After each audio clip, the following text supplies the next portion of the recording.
Assalamualaikum teman-teman semua, kembali lagi di Kobi Education Channel bersama saya, Nisa.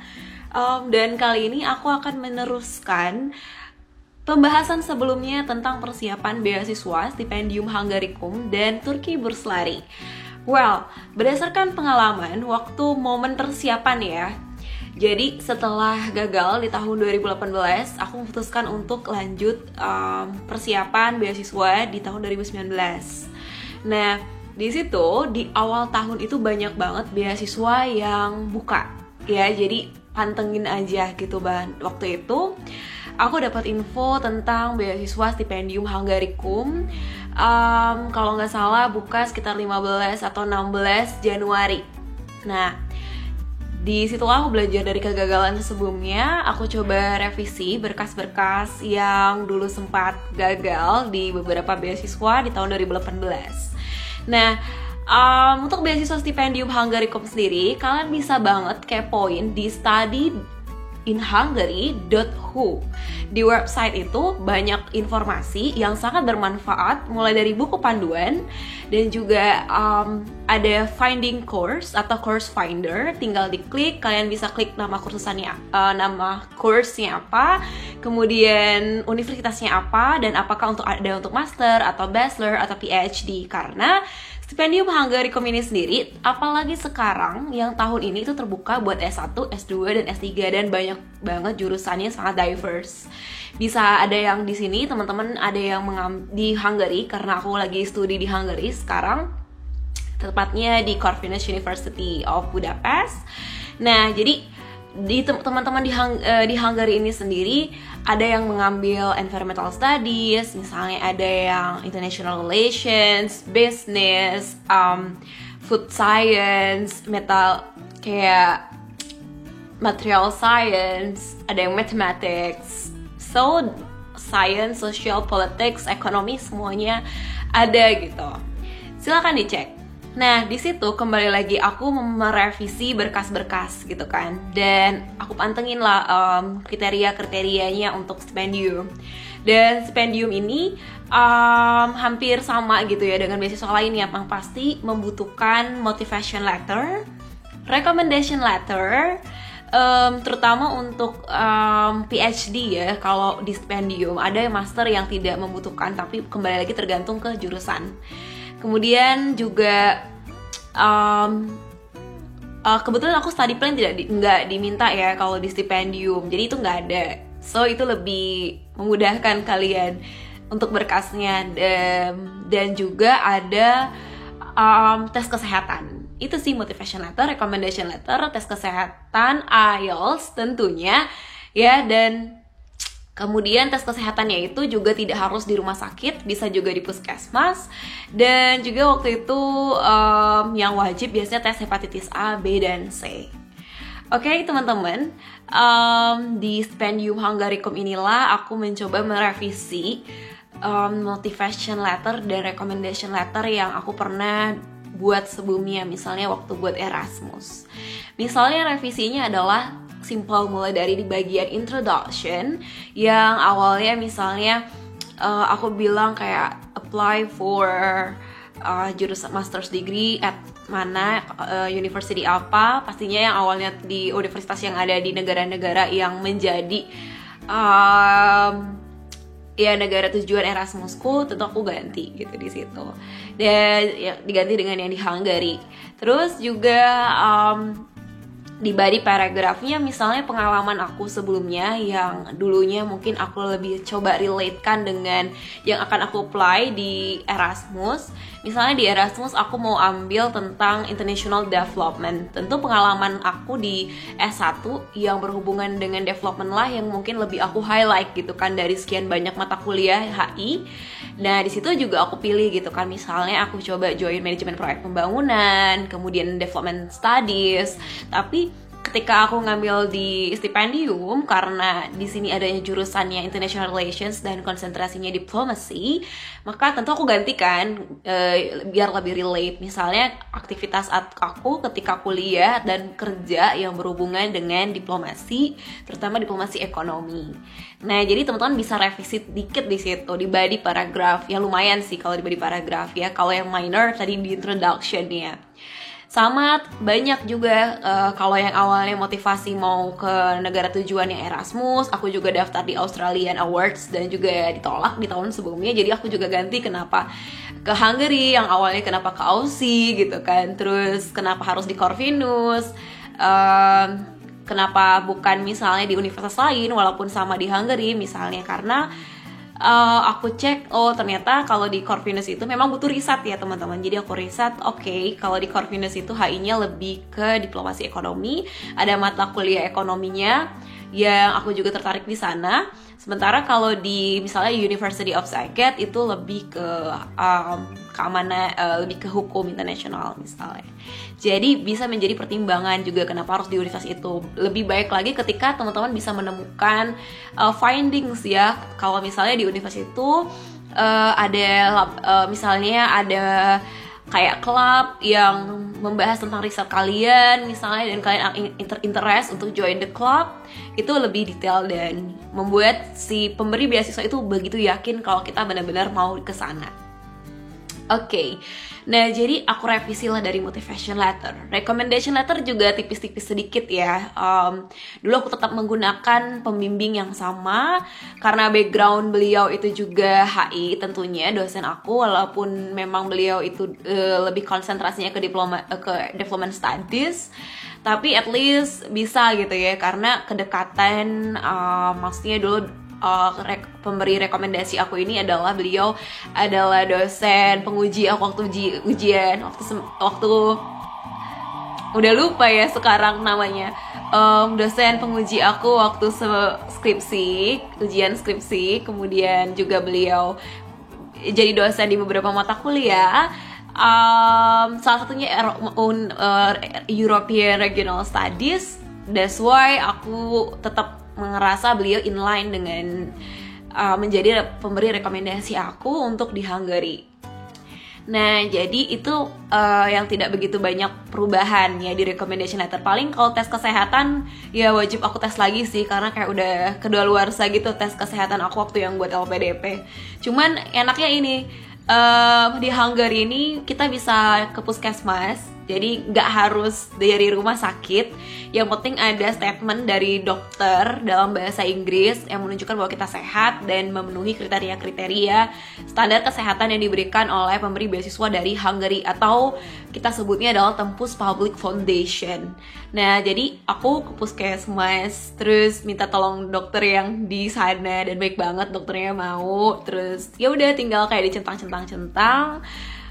Bahkan aku tuh kalau nggak salah belum tes hepatitis apa ya yang mahal gitu, kalau nggak A atau C. Nah, jadi aku bikin, jadi di stipendium Hungaricum ini enaknya juga kalian bisa buat yang namanya missing documents declarations. Jadi kalau misalnya teman-teman belum ada ijazah bagi yang baru lulus, atau juga kayak aku, kayaknya mahal nih hepatitis, ya kalau keterima ya udah deh ntar aja deh aku gituin kan.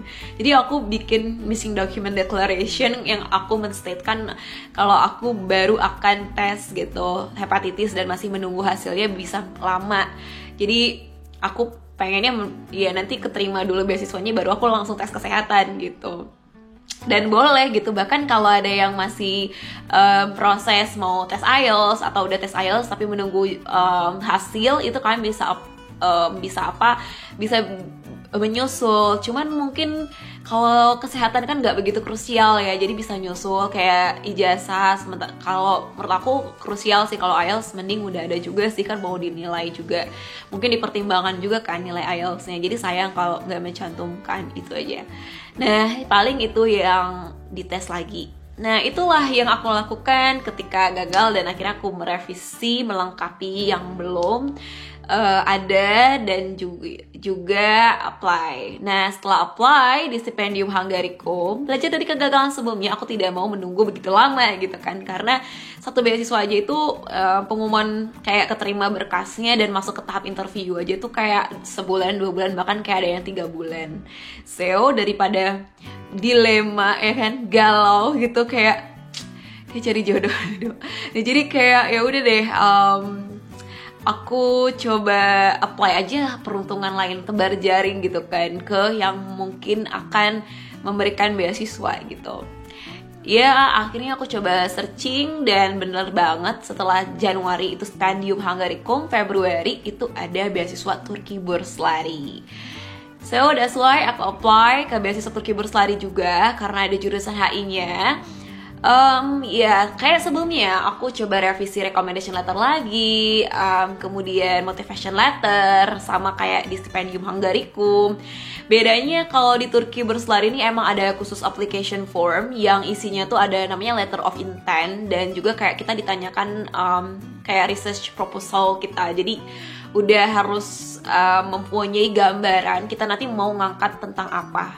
Nah, kalau yang stipendium ini nggak harus ada study plan atau research proposal, tapi kebetulan kalau di jurusan yang aku apply, jadi kembali lagi ya di Stipendium Hungaricum ini kita bisa ada tes setelah kita tadi keterima berkas. Tahap keduanya itu ujian masuk kampus. Jadi si pemberi beasiswa menyerahkan ke pihak kampus.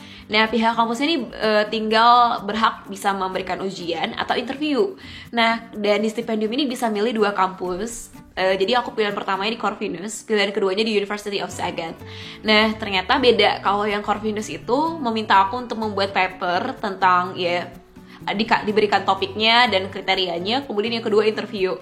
Jadi ya mau gak mau ke paper itu aku buat juga gitu kan, kayak ya riset juga lah sedikit. Nah, kalau yang di Turki Burslari ini itu memang ada research proposal.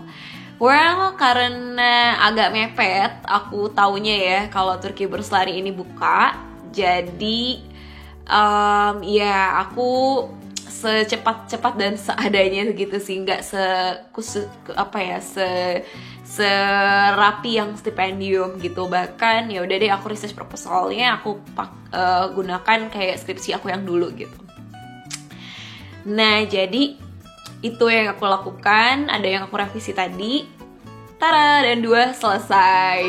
Stipendium dan Turki, dan sambil menunggu dua-duanya. Nah, ketika itu stipendium ada interview, aku di call sama pihak kampus yang kedua, malahan duluan, terus interview. Interviewnya tuh singkat banget, perbedaannya kalau stipendium tuh hanya sekitar 15 menit, 30 menit. Itu di jurusan aku ya, karena mungkin beda kalau di jurusan lain. Jadi ya udah kayak interview, ditanyainnya yang basic sih, kayak kenapa milih Hungary, terus kayak nanti risetnya mau tentang apa, kenapa milih interest di kampus itu, dan kenapa waktu itu aku memilih kan aku di interviewnya di pilihan yang kedua. Jadi kayak pihak kampusnya menanyakan kayak kenapa itu menjadi pilihan kedua. Ya, jadi teman-teman harus nyiapin kan gitu alasannya. Nah, itu di stipendium. Selesai di stipendium, masuklah. Setelah interview aku menunggu pengumuman dari Turki Burslari dan pengumuman gitu. Aku tuh udah yang kayak nggak terlalu berharap gitu sih kalau yang Turki, kayak ya semoga aja gitu kan. Dan ternyata alhamdulillah waktu itu masuk ke interview. Nah, di interview itu ternyata beda, kayak kalau untuk interviewnya itu langsung datang ketemu ke pihak pemberi beasiswa Turkinya, dan aku waktu itu di UI, tapi bukan yang di Depok, UI Salemba. Nah, aku di situ di interview dan cukup menantang ketika masuk ruangan. Tapi sebelum itu kayak aku udah ngeliat banyak yang berbaris juga sih gitu ya. Dan pas masuk ke ruangan itu ada 4 orang Turki. 4 orang tuh orang Turki semua, dan interviewnya pakai bahasa Inggris. Pengenalan dulu, terus ditanyain kenapa milih Turki, sama masih basic juga kayak kenapa mau riset itu. Dan yang agak cukup mengagetkan aku adalah ketika memang aku tuh risetnya tidak berhubungan dengan Turki sama sekali. Jadi ditanyain kayak kenapa kenapa terus risetnya tentang Cina. Waktu itu aku kan konsentrasinya memang lebih ke pembangunan ekonomi gitu, dan waktu itu aku bahas kayak pembangunan ekonomi Cina ke negara Afrika kayak gitu ya, kebijakan dan bantuan yang diberikan Cina ke Afrika. Itu sebenarnya skripsi aku gitu ya. Aku waktu itu memang nggak terlalu banyak nyiapin kayak buat propose tesisnya apa ke depannya gitu. Jadi gitu dulu aja deh aku pakai, karena lumayan udah riset kan gitu. Kalau topik ini, at least kalau ditanya aku ngerti. Aku mikirnya awalnya kayak gitu, tapi ternyata ketika di interview aku beneran ditanya kayak, kenapa kamu milih risetnya tentang Cina? Kalau misalnya risetnya tentang Cina, kenapa nggak kuliah di Cina aja? Kenapa harus ke Turki? Wow, dan bener-bener intimidating sih gitu. Dan aku bilang kayak ya karena kalau di Turki aku memang tertarik dengan gimana Turki menjadi negara yang vokal untuk menciptakan perdamaian, kayak gimana Bapak Erdogan untuk beliau bisa mencoba memvokalkan perdamaian yang ada di misalnya di Palestina gitu. Tapi kembali lagi kayak ya kalau kamu cuma mengidolakan Erdogan, kamu gak harus ke Turki dong kayak gitu. Kayak siapapun banyak dong yang mengidolakan Erdogan. Jadi kayak pokoknya bener-bener kayak dibalik lagi gitu. Dan yang menariknya lagi yang harus dicatat di interview beasiswa Turki adalah kalian akan ditanyakan pemahaman umum tentang ya studi yang akan kalian ambil. Dan pemahaman umum itu nggak disangka-sangka gitu.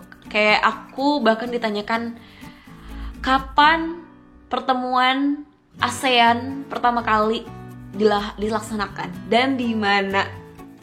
Yo, bayangkan kayak banyak banget aku ditanyain kayak tahun, tanggal gitu ya, dan di mana. Banyak banget kayak duta besar Turki untuk Indonesia siapa, duta besar Indonesia untuk Turki siapa, karena anak HI kan. Dan speechless dong kayak baik. Kayak pokoknya serba kayak aduh gitu kan. Pokoknya pertanyaan itu kayak bukan yang opini. Jadi kayak ya udah kalau nggak tahu ya yang nggak tahu gitu kan. Nggak bisa bilang ya aku kadang jawab aja sih gitu, mungkin ini gitu, oh enggak katanya, ya udah gitu kan, at least try to answer gitu, dan try to enthusiastically answer that. Nah kemudian juga misalnya nih kayak aku ditanyain, terus kamu nih gimana sebenarnya fokusnya mau bahas apa ke depannya gitu. So aku bilang kan kayak aku lebih ingin melihat development, mungkin aku akan kaitin dengan Turki ke depannya. Aku bilang gitu, misalnya kayak gimana Turki ikut memberikan bantuan, kan Turki juga kalau nggak salah pemberi bantuan yang besar juga gitu ke negara-negara Muslim, aku bilang gitu kan. Oke, terus tapi langsung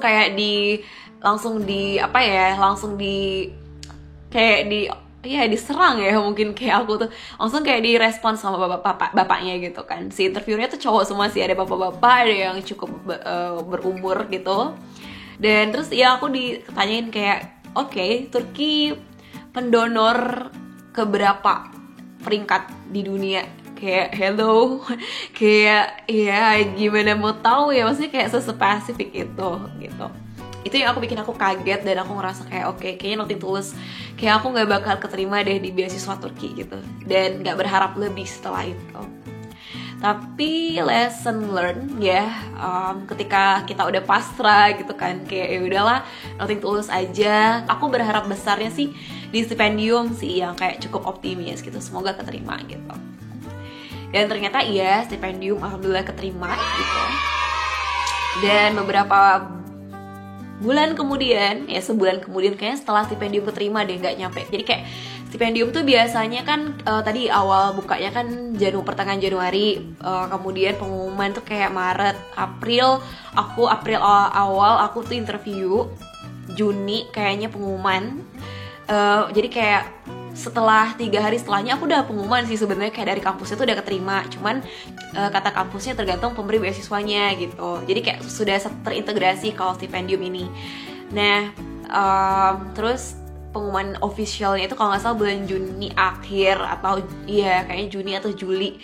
Jadi kayak emang punya waktu sebulan gitu sih, tinggal mempersiapkan untuk September berangkat dan mulai kuliah di Hungary. Nah kalau di Turki Burs Lari ini juga kalau nggak salah ya, itu juga tadi interviewnya tuh aku kalau nggak salah bulan Juli. Aku udah awalnya pengen pulang ke rumah karena kayak udah mau lebaran waktu itu.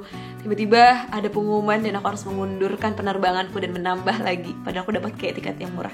Ya namanya perjuangan gitu kan buat keterima beasiswa. Jadi nggak jadi pulang, interview, dan di situ ya itu tadi sih, kayaknya pengumumannya tuh juga Juli akhir. Jadi tapi duluan stipendium kayak 2 minggu gitu. Dan ternyata alhamdulillah kayak terima juga di beasiswa Turki Burslari. Nah, mungkin itu ya lesson learn aku adalah ketika udah banyak persiapan sebelumnya, walaupun gagal dan gagal, tapi kita bisa mempelajari kesalahannya di mana. Mungkin masih ada yang general, kita bisa menspesifikkan lagi. Terus kita juga bisa merevisi tadi, dan kita udah punya berkas lainnya kayak IELTS sudah ada, aman kan, makanya tinggal apply. Terus tes kesehatan udah tahu misalnya mau di mana tempatnya, jadi nggak terlalu ribet seribet di awal ketika daftar yang gagal-gagal itu. Jadi adalah hikmahnya gitu ya, dan nggak nyangka gitu kan juga keterima di 2 beasiswa sampai akhirnya aku memutuskan untuk memilih gitu kan, dan akhirnya juga memilih Hungary. Nah, kenapa Hungary? Well, aku bakal sharing gimana caranya memilih beasiswa dan kuliah gitu di antara pilihan-pilihan beasiswa yang lain. Misalnya kan teman-teman juga apply kan banyak, misalnya nanti how in case kalian bisa kepilih nggak hanya 2, pastinya bisa aja mungkin kalian lebih dari 2. Dan gimana cara memilihnya, pertimbangan apa aja ketika ingin mengambil beasiswa ke luar negeri, dan pertimbangan universitas yang dipilih itu seperti apa.